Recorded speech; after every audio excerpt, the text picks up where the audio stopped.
FPL Game Week 12, my team selection. In today's video, we're going to go through what my team is looking like. It has been the international break, so it's been a little bit of time since we've done anything by looking at my team. We'll look at some potential transfers. We're going into a busy Christmas period of Premier League and of FPL as well. So there's lots to think about in terms of long-term planning, in terms of buying players who I think are going to play every week and not having big rotation-prone players in our squads. We're going to go through all of that in a bit more detail about the structure of my squad and things like that, but we're looking mainly at my lineup for game week 12 in my team selection.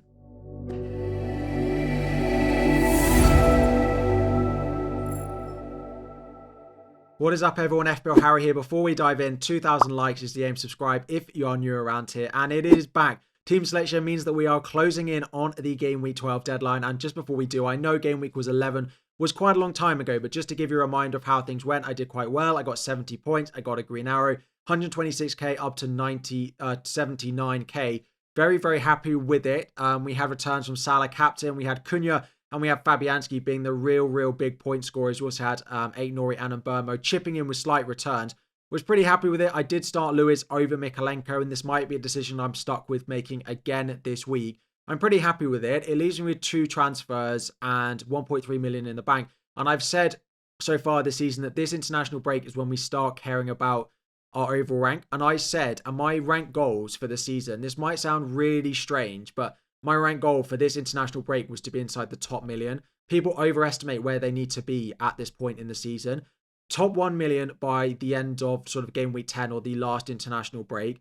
Then I want to be sort of top 200k by the turn of the year, and then top 100k by about game week 30, and then use the chips in the final sort of 10 weeks to try and get to where I want. So that was always the aim, and of course I'm massively inside that. So really pleased with how the season has started. 79k is a really nice place to be. So let's have a look how we're going to hopefully keep that going moving forward. So in order to do this section, we're actually going to do something a little bit different. I normally put up loads of graphics trying to say this is the player I'm selling and these are the potential replacements. But there's so many moving parts to my team at the moment. I feel like it is just easier for me to show you most of it on the FPL website. Now, I know some other people do their videos like this. It is slightly easier for me. So if you like it, let me know in the comments. It saves me a little bit of time doing it like this. But I just think it's much easier rather than... Like for the defender graphic I've had over the past couple of weeks, I've had to have like 12 defenders on the screen because there's so many I'm considering selling and so many I'm considering buying. The transfers are just not obvious to me. So it's much easier, and one transfer impacts another. It was just too confusing. Just to look at my lineup, we're going to start with David Raya in goal. Of course, I'm not planning on making a goalkeeper transfer anytime soon. There is a small chance that if Raya doesn't keep a few clean sheets over the next few weeks, I might end up selling him. But right now, he is in and he's not going to be going anywhere. Fabianski, the backup, Newcastle away this week on the bench, hopefully keeping his place for West Ham. So I do have a couple of keepers, but Raya's nice run does start now, so he is in. We also double up with Arsenal in the defence. We've got Gabriel. His first few weeks, he was one of the most essential defenders in the game, and there's no reason for that to change. The fixtures coming up are nice. The injury to Ben White does concern me a little bit, just because that's one less defender. Now, if they have Calafiori and Timber fit all the time, then it's fine. But as soon as one of them can't play every game, then you're starting to put maybe Tomiyasu in or Zinchenko in. Or if one of them isn't fit, like Tomiyasu isn't, then Partey's in at right back. And then that impacts their midfield. So the Ben White injury, although I don't own him, the amount of minutes Ben White is capable of playing, it just does impact the rest of the defence slightly. We're going to start Gabriel at the moment. And we're going to start Ryan Aït-Nouri. Away at Fulham is not a perfect fixture. He's had a clean sheet. There's attacking threat there. Like, defenders are what they are at the moment, and there's no way I'm benching Aït-Nouri for anyone else that I've got in my squad. I'm going to start him. Hope he doesn't get booked because he does have some nice fixtures coming up over the next few weeks, which I definitely need him for because my defense does look quite light. Now, at the moment, I've got Rico Lewis in there. I've also got Greaves and Mykolenko. So before I talk about potential transfers, let me know which of Lewis, Greaves, and Mykolenko you would start. I actually think partly I might play Greaves because that bullet header is going to come at some point, surely. I don't really want to play Mykolenko because I've got Bryan Mbeumo in my midfield. I've got Lewis. Now, I expect lots of goals in that game. I actually think he'll play in midfield alongside Kovacic because I think Walker will be there to mark Son, and I think Gvardiol will start on the left-hand side. So we might play in midfield. So he's currently starting, but I don't really love it. Now, if we want to have a look at a few potential replacements when we go and have a look at that defence, it really would be Lewis that I transfer out. He's the closest to a price drop and he's the one that I like the least. The upcoming fixtures for Manchester City are not great. Spurs, Liverpool, Forest, like Palace away is not bad. Man United, Villa away, like I just don't love it. And I don't know he's going to play every week now. We've seen enough risks with him pretty much every week to go and put me off keeping him. Now, the issue is when we start to look at defenders, there aren't really loads that I like. The only real ones that I really want are Liverpool and like Kanate. Kanate is the big one for me, but we'll talk about in a moment because I didn't make the early transfers. I can't really go and afford him. Now, there are some cheaper ones that I potentially like. Robinson of Fulham is right up there for me. Wolves at home this week. But then the rest of them are not great. Like they have Spurs away, Arsenal, Liverpool, Chelsea all in the next 6 and Brighton. So doesn't massively strengthen there. I quite like Aston Villa. I could go with Luca Dean. He's quite useful. They've got Palace at home, Brentford at home, Southampton at home. Issue with that is they do just have Maatsen. And after that Southampton at home game, they have a Champions League game away at RB Leipzig.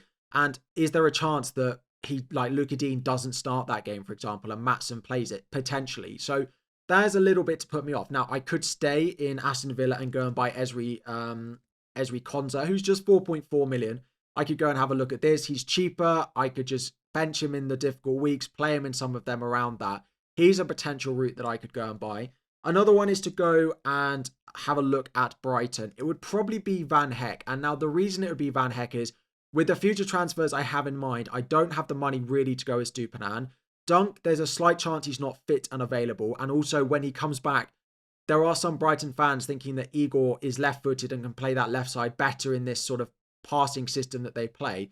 So it would be Van Heck, but they've got Bournemouth away this week. So I've got Semenyo. I also don't think they keep a clean sheet there. So I don't really want to go and buy that. Only real other ones I've got is I could go Anderson, but I've got the same issue with him and his fixtures that I have with Robinson. And then the only other one really that I look at is Levi Colwill. Now, he is back in training, so I don't need to really worry about that yellow flag. The upcoming fixtures are pretty good for the long run. But when I isolate it in the short term, Leicester away in the early kickoff, and Leicester love scoring goals, even if they don't win games. Then it's Villa, then it's Southampton away, which is good, and then it's Spurs away. Do I really see more than one clean sheet in the next 4? Probably not. And if that's the case, is it worth me forcing a transfer? Like, transfers feel so much better used on my attack at the moment. So right now, Kanate is about the only one I really, really want in my team. But if I do Kanate in for Lewis, you'll realize I only have 0.7 million in the bank. And when we get onto my forwards, we'll talk about exactly why that is. Now, going back to my team, so that's why Lewis is in there at the moment, because I want Kanate long term, and I don't love any of the others short term. The Brighton are top of my list, but they go away to Bournemouth, so I might just roll that transfer. Into midfield, I plan on starting all 5 of my midfielders. We've got 4 yellow flags at the moment. Palmer has been spotted in training. We're expecting Mbermo and Semenyo to be fine, just because they pulled out of international duty just like as it got started. Saka is the one I really have a bit of a concern about, just because we actually saw him get injured. He went off after 80 minutes against Chelsea. Now, some of you might say, well, he did that just so it's more obvious that he can pull out of international duty. They did it with Declan Rice as well, which could be true. But at time recording, Saka is the one I really have a bit of a concern about whether he's going to start or not. But generally, I'm not going to use a transfer in my midfield. I'm happy with them. This is the structure I wanted. This is where I wanted to get long term. The only potential change I look at is at some point is selling Brian Mbermo and going and buying Bruno Fernandes. Now, if we just have a look at that, the issue is there's quite a bit of value difference between them. Bruno Fernandes is good for the next 2, then it's bad for 3, and I would be looking to buy in about game week 17. And Mbermo is also approaching a few more difficult fixtures. Now, Villa away midweek is not the end of the world, like Newcastle at home isn't.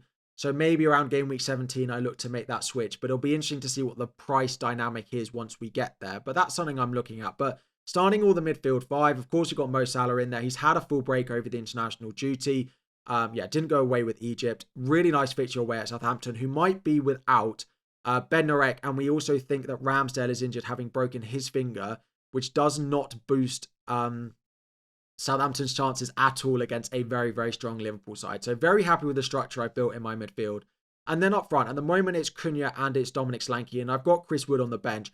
Chris Wood is my potential cover for Bukayo Saka if Saka doesn't play. Now, I am looking at a potential move and in selling Dominic Solanke. If we have a look at potential forwards that I'm looking to buy, there are 3 real names that I'm looking at. To start off with Jackson. He's the one that I've spoken about a lot, and part of me really wants to go for it, but part of me is also massively concerned about that Southampton away game. He's on 4 yellow cards now. And there are some really nice games, but that Southampton away game is midweek between Villa and Spurs. Just feels prime for him to be, not started. We could see a start for Nkunku.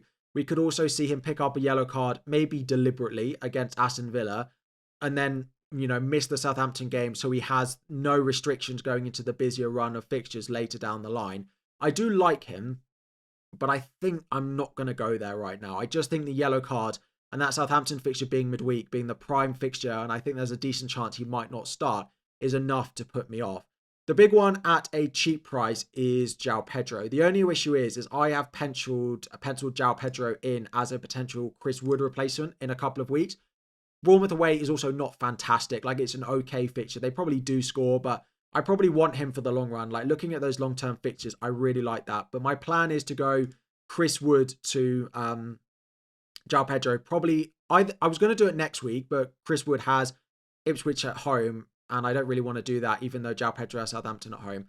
So the big one that I really like is Alexander Isak, but this is where the money thing comes in with the Konate move, because I can't afford this now. I'm now 0.2 million short. I didn't make the transfers earlier on in the week. I didn't want to take the gamble that there was an international break injury and that one of those many flagged players I have in my midfield turned out to not be okay. So I think Isak is more of a priority, which is why I've got Lewis in my team at the moment, because I really like some of these fixtures and I like them from an attacking point of view more than a defensive point of view. So that's why I'm not certain on buying Lewis Hall. West Ham at home. There's no Dan Burn for Newcastle this week, so it is what it is. Like Leicester in game week 16, Leicester score goals away at Ipswich, Brentford away, like Villa at home. These are not games that scream clean sheets, but they are games that I look at and think there could be goals in. His goal record at Newcastle is fantastic. We knew it was at the start of the season when he owned him. It didn't work out, but I don't think that much has changed, and he's really returning to form. He had a goal against Chelsea, a goal against Arsenal, and a goal and an assist against Nottingham Forest. He's played 90 minutes in the past 4 games. He's likely to be on penalties as well, although did miss one for Sweden the other night. So here's my number one priority, which is why I think I will just end up keeping Lewis, because none of the defenders I can go to, I only have 5.2, are really worth it. Like, I could go to Hall, but I don't love the fixtures enough from a clean sheet point of view. I could go to Colwell, but away at Leicester in a 12:30 kickoff, I don't know if that's worth it, because what I really want is a Brighton one, and they go away to Bournemouth this week. And things might change. Someone might get injured. I might fancy a different defender. So I don't think it's worth rushing it this week. And my plan would just be to roll that defensive transfer. The only situation that might change is if Bukayo Saka is ruled out.